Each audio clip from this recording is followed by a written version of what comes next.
Olá, alunos do curso técnico em Portos. Eu sou a professora Keliane, vou estar acompanhando vocês nessa jornada do curso técnico em Portos e vamos estar iniciando hoje as nossas aulas, começando pela metrologia, para que a gente entenda o sistema de medições mais na frente, a gente possa estar entendendo como funciona as medições na indústria e no nosso dia a dia.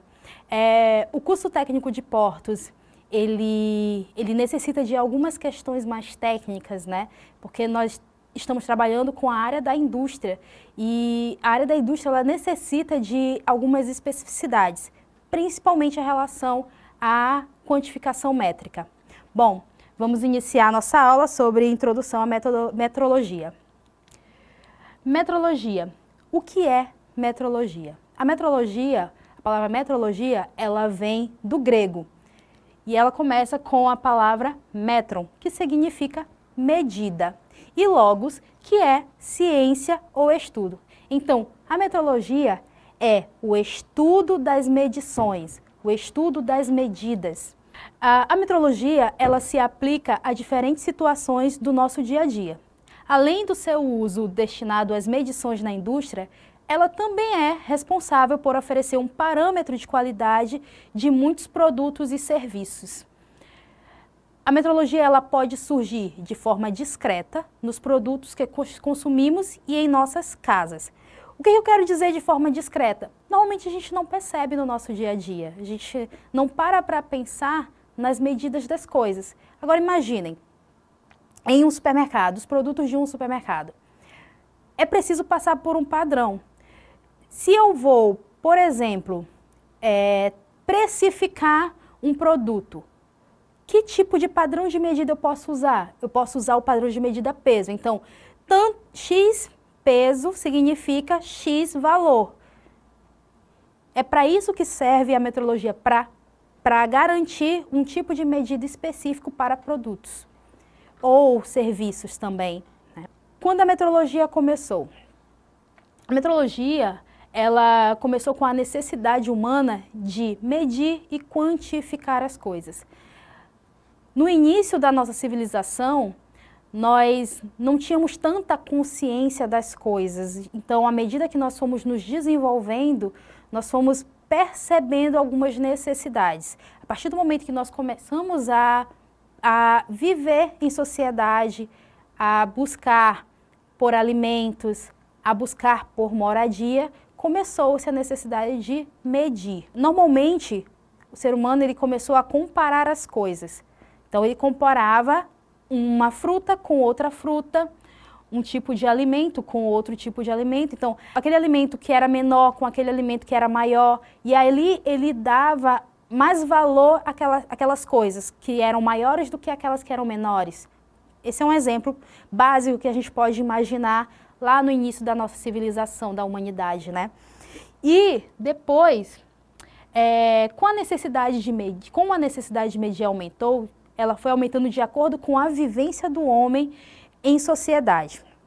Então, à medida que a população foi crescendo e foi se criando cidades, as cidades começaram a crescer, foi necessário existir um padrão de medida. Porque, imagina, se cada lugar tem um padrão de medida diferente, e aí eu preciso sair da minha cidade para comprar um tecido em outra cidade, só que na minha cidade utiliza-se um padrão X, uma vara padrão, e nessa outra cidade a vara que eles utilizam é maior do que a que é utilizada na minha cidade. Então eu não estou conseguindo comprar um produto padronizado de qualidade. Isso se falando de tecido, que foi das primeiras mercadorias que começaram a ser comercializadas no mundo. Mas podemos aí utilizar outras opções também. Bom, a partir do momento que o ser humano ele começou a se desenvolver em sociedade, ele foi lá e buscou padrões. Nessa imagem que a gente está vendo, é uma imagem do Egito. No Egito, se utilizava uma vara padrão, que era do tamanho do braço do faraó da época. E para se fazer grandes construções, eles utilizavam uma corda e cada ponto dessa corda era equivalente ao tamanho da vara. Então, ou ao tamanho de uma vara ou 5 vezes o tamanho dela, por exemplo. Então, a cada ponto a gente tinha uma quantidade daquela vara. E essa foi a padronização no Egito Antigo. Essa corda, ela inclusive deu início à ideia da fita métrica, que é que hoje nós conhecemos como uma forma padrão de medir comprimento em obras. Bom, como eles definiam as medidas? Na antiguidade, os homens utilizavam as partes do corpo humano para referenciar as medidas. Como eu falei, no Egito Antigo, por exemplo, nós tínhamos uma vara padrão que utilizava o braço do faraó. Que comprimentos, por exemplo, nós tínhamos? Que medidas nós tínhamos inicialmente lá na antiguidade?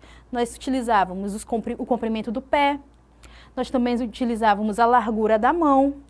Além da largura da mão, tinha a largura do dedo e varas e bastões, como eu falei agora há pouco.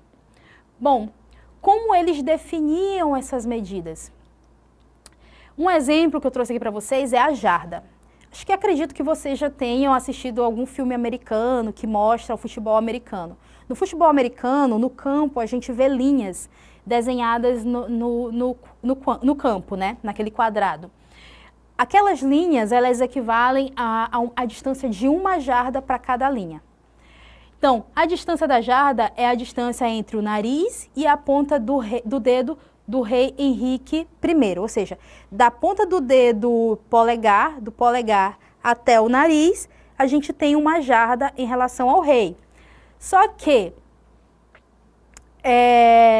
cada pessoa tem um tamanho diferente de braço, tem um comprimento diferente, né? Sua altura, tem gente que é mais baixa, tem gente que é mais alta, tem gente que é mais largo, tem gente que é mais magro. E quando a gente faz essa comparação com o nosso corpo, é óbvio que aquela medida, ela não vai ser igual de um corpo para outro. A gente utiliza como um padrão, mas ele, nesse caso, ele é um padrão falho, porque cada pessoa tem uma medida diferente. A gente pode até ficar aproximado um do outro, mas vai ter variação ali, nessas distâncias. Então, a jarda, ela utilizava como padrão o braço do rei Henrique I, que é da Inglaterra. A jarda, como eu falei, ela ainda é utilizada até hoje na Inglaterra e nos Estados Unidos, né? E ela é bem próxima de 1 metro. Ela equivale a 0,914 metros. Não chega nem a 1 metro, mas é bem próximo. A jarda também, se a gente for fazer uma outra comparação com uma parte do corpo, ela equivale a 1 passo. Então, por exemplo, no futebol americano, quando o juiz ele vai fazer a medição de onde foi o ponto até a barreira, ele vai fazendo os passos que equivalem a jardas. Quais foram as primeiras medidas no mundo? Bom, começou lá no Egito, na Mesopotâmia, também na Babilônia, é onde a gente conhece os primeiros padrões de medição. E aí, lá no Egito, eles utilizavam o cúbito como um padrão de medição, que era uma unidade utilizada pelos egípcios e ela consistia na distância do cotovelo até a ponta do dedo médio do faraó. Ou seja, ela começava aqui no início do cotovelozinho e ela ia até o dedo médio da mão desse faraó. E óbvio que as pessoas também utilizavam seus próprios corpos para fazer essa medição utilizando o cúbito. O cúbito ele equivale a aproximadamente 30 dedos, né? Eu medi o meu, não deu 30 dedos, deu só 27. Então, daí você já tem noção de que não é uma medida precisa se formos utilizar parte do nosso corpo. Mas ela equivale a mais ou menos 30 dedos normalmente. Também utilizavam a palma, o palmo, né? O palmo antigamente ele utilizava 4 dedos e hoje a gente faz a medição do palmo, porque o palmo ainda é utilizado como forma de medição, mas a gente utiliza o palmo a partir do dedão, da ponta do dedão até a ponta do dedo mindinho, do dedo mínimo. Antigamente era só 4 dedos, hoje é a mão aberta das extremidades desses 2 dedos. O pé também, ou foot, ele equivale a 30 centímetros. Além do pé, também se utiliza a polegada até hoje. O pé e a polegada são muito utilizados principalmente na indústria, tá? O pé é muito utilizado no porto e a polegada na indústria, mecânica de preferência. É interessante a gente saber a diferença de pesos e massa, porque muita gente confunde peso com massa, né? Então, peso é a força resultante da atração gravitacional de um corpo variando conforme a força de gravidade exercida sobre esse corpo. Então, o peso, ele não é estacionário, ele normalmente precisa de movimento, ele é a força gravitacional da Terra que faz o empuxo de uma matéria, de uma massa, de um objeto. A massa ela é a grandeza invariável que designa a quantidade da matéria de um corpo. A massa, ela normalmente ela é estacionária, a gente mede ela de forma parada. Bom, como é que a gente descobre qual é o peso de uma massa? A gente pega a massa e multiplica pela aceleração da gravidade. Então, a gravidade na superfície da Terra, ela equivale a aproximadamente 10 metros por segundo. Então, como é que a gente faz essa quantificação? A gente pega o peso de um corpo, digamos com 60, o peso de um corpo é 60, vezes a aceleração da gravidade, que é 10. Então, nós temos 600 newton. Newton é a forma de expressar o peso.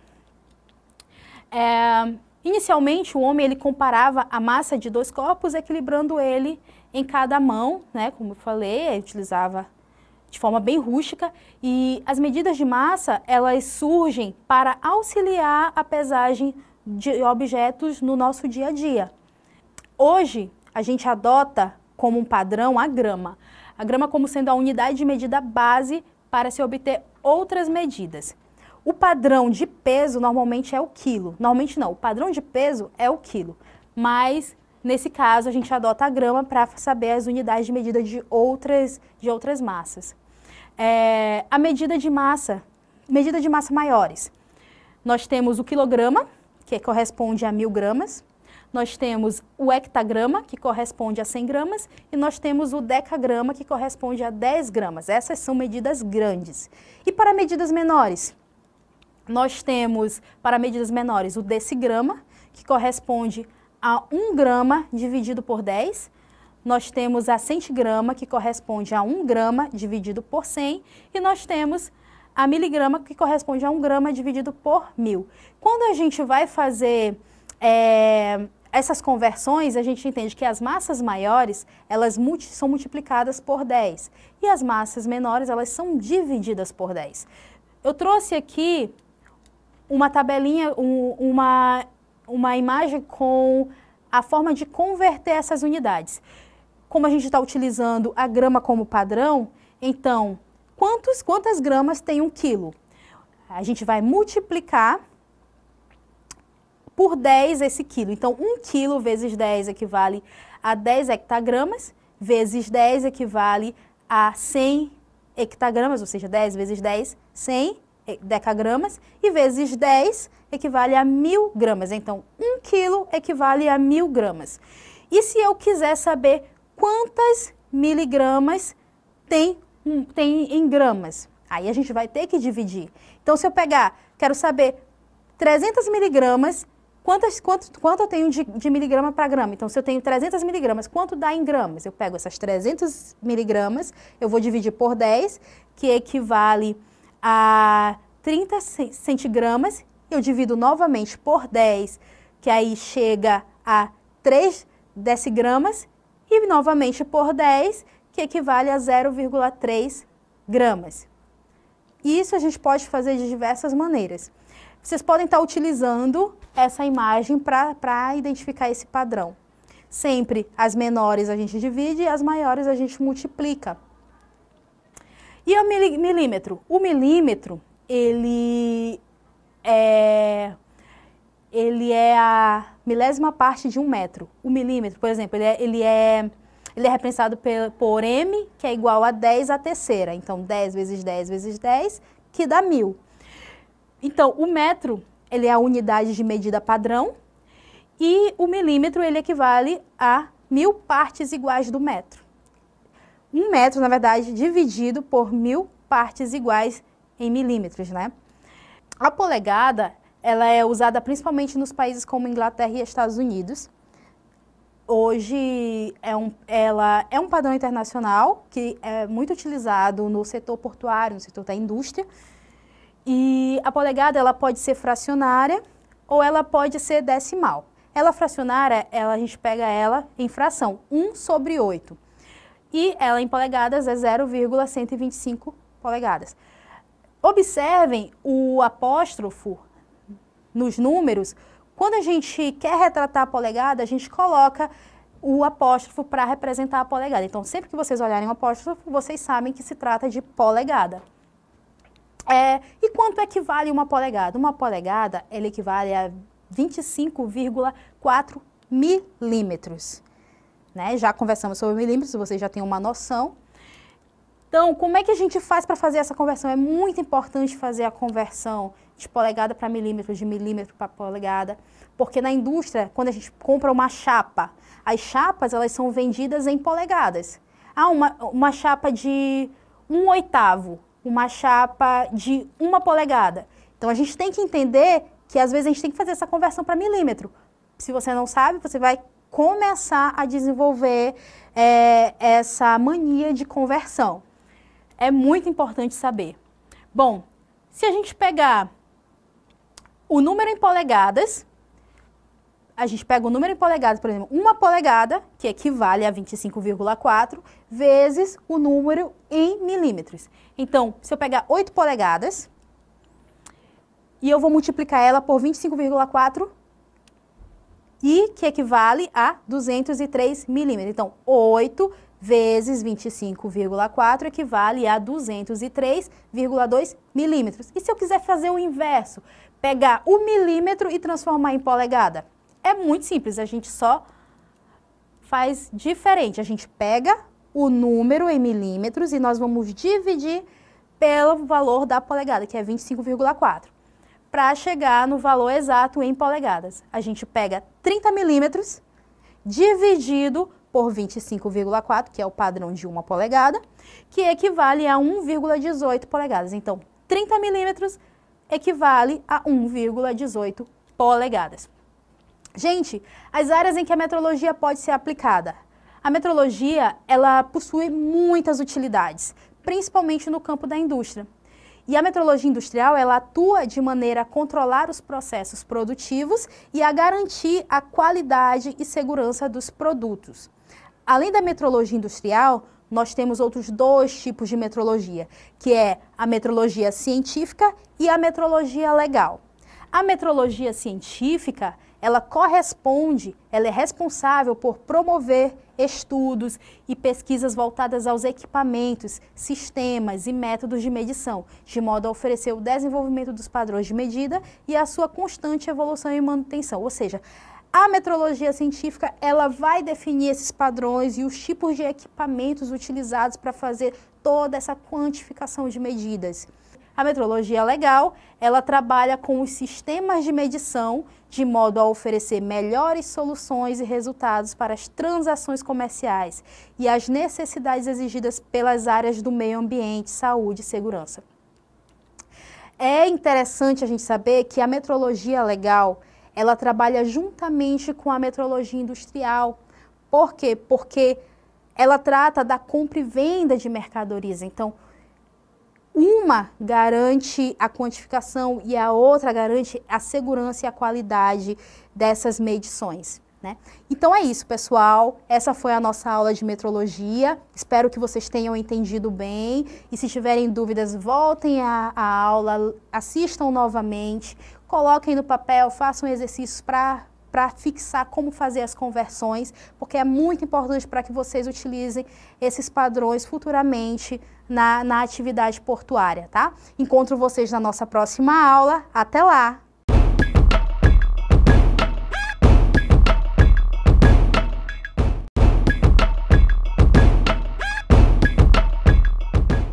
Olá, turma! Professora Keliane aqui de novo.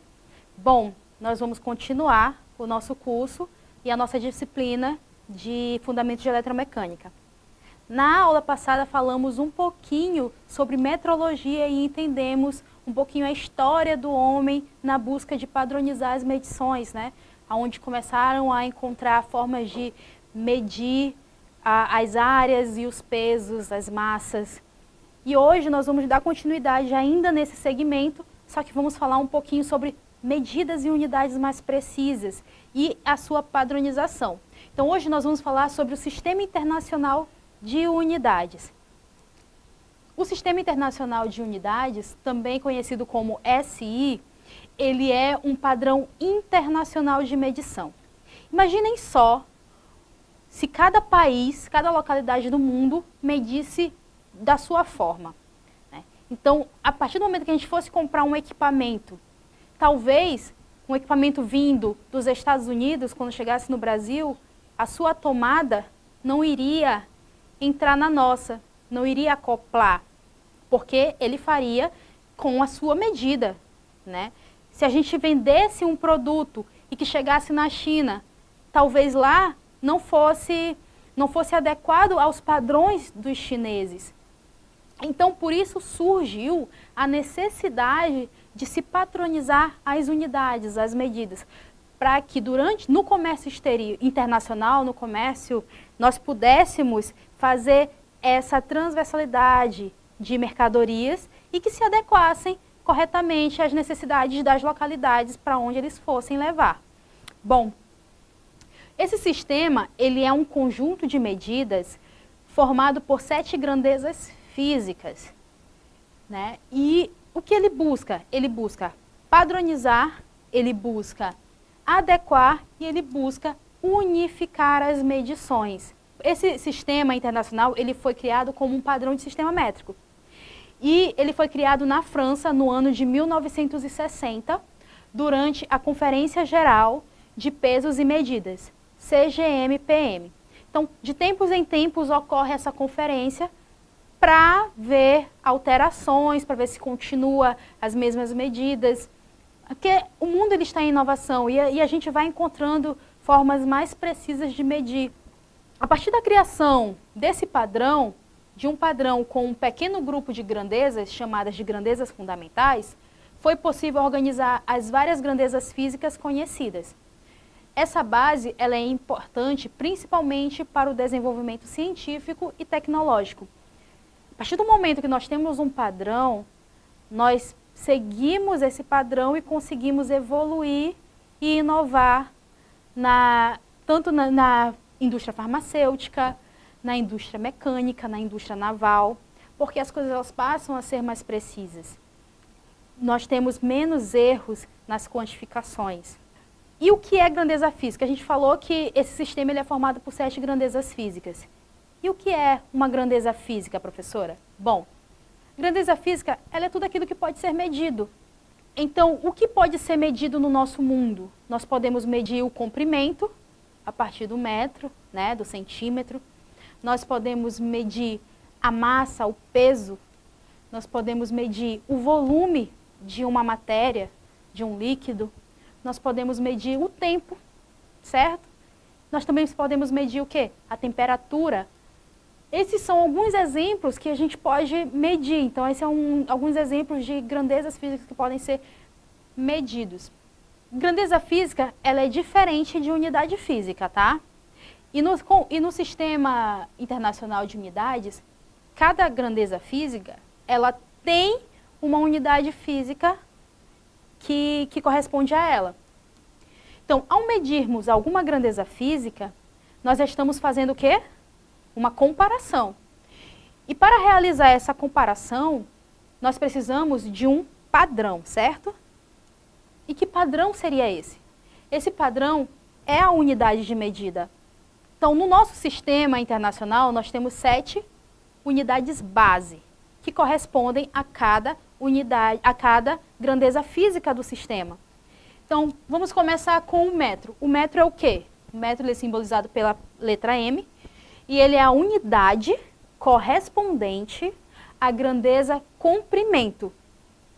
E corresponde à distância percorrida no vácuo pela luz em 299.792.458 de segundo. Então, 1 metro equivale a 299.792.458 metros por segundo. E o quilograma? O quilograma, ele é a unidade de medida da massa, da grandeza massa. Na nossa aula passada, nós falamos sobre a grama, lembram? Bom, a grama, ela é uma unidade de medida base. E o quilograma é a unidade de medida base do sistema SI. A grama é uma unidade de medida para todas as contagens de massa, mas no nosso sistema internacional, a unidade base utilizada é o quilograma. E a sua simbologia é kg. E o segundo? O segundo, ele é a unidade referente à grandeza tempo. E corresponde à duração de 9.192.631.770 períodos de radiação na transição entre dois níveis hiperfinos do átomo de césio 133 no estado fundamental. O átomo de césio 133, ele é utilizado na construção de relógios atômicos, né? E ele é tão preciso que ele levaria centenas de anos para poder atrasar alguns milésimos de segundos. Bom, continuando, uma outra unidade de medida do SI é o ampere, que é apresentado com a letra A. E ela é a unidade da grandeza corrente elétrica estabelecida em termos de carga elementar. A nossa próxima unidade de medida é o Kelvin, representado pela letra K. E ele é a unidade correspondente à grandeza temperatura termodinâmica. Aí vocês devem falar, professora, mas no Brasil nós utilizamos o grau Celsius. Calma, mais na frente eu vou explicar o porquê. A nossa outra unidade é o mol, que é representado pelo mol. É a unidade da grandeza quantidade de matéria expressa em termos da constante de Avogadro. Ele vai nos dizer quantos átomos tem naquele material. Por exemplo, um mol, ele equivale... Vou explicar isso mais na frente. Mais na frente vai aparecer uma outra informação e a gente vai falar um pouquinho sobre isso. Na candela, a nossa última unidade de medida do sistema SI é a candela, representada pelo CD. E ela é a unidade da grandeza intensidade luminosa, definida em termos de eficiência luminosa. Ela é diferente, veja bem, ela é diferente do ampere, tá? Bom, aqui nós temos uma mandala que representa as sete unidades básicas do SI, do nosso Sistema Internacional de Medida. Como vocês podem ver, aqui nós temos a representação das quantidades de cada uma delas. No quilo, nós temos a constante de Planck, que é igual a 6.626.070.015 vezes 10 a 34 joules de segundo. E no mol, na massa, nós temos a velocidade, ela é a velocidade da luz no vácuo, que é igual a 299.742.458 metros por segundo. E aqui nós temos também o ampere, que é a carga elementar igual a 1 sobre 602, 776.634 vezes 10 elevado a 19 graus. Coulomb. No Kelvin, nós temos a constante de Boltzmann, que é igual a 1,380.649 vezes 10 a 23 joules por Kelvin. Veja que as unidades de medida, às vezes, elas se unem para criar uma unidade, uma quantidade. Então, elas estão sempre se ajudando. No mol, nós temos a constante de Avogadro, que é igual a 6,022, né? E quando eu falo que ele equivale a 6,022, por exemplo, um mol equivale a 6,022 de átomos de cobre ou de átomos de ferro, né? E ela é a quantidade utilizada como base para fazer o cálculo dos átomos, dos elétrons E a candela, que equivale à eficiência luminosa da radiação monocromática de frequência, que é 540 vezes 10 a 12 Hz, né? E a candela é igual a 683. Bom, continuando. As grandezas físicas derivadas e suas unidades. Como eu falei, as grandezas físicas do sistema SI, elas também têm outras que não estão no sistema, mas são utilizadas por outros países.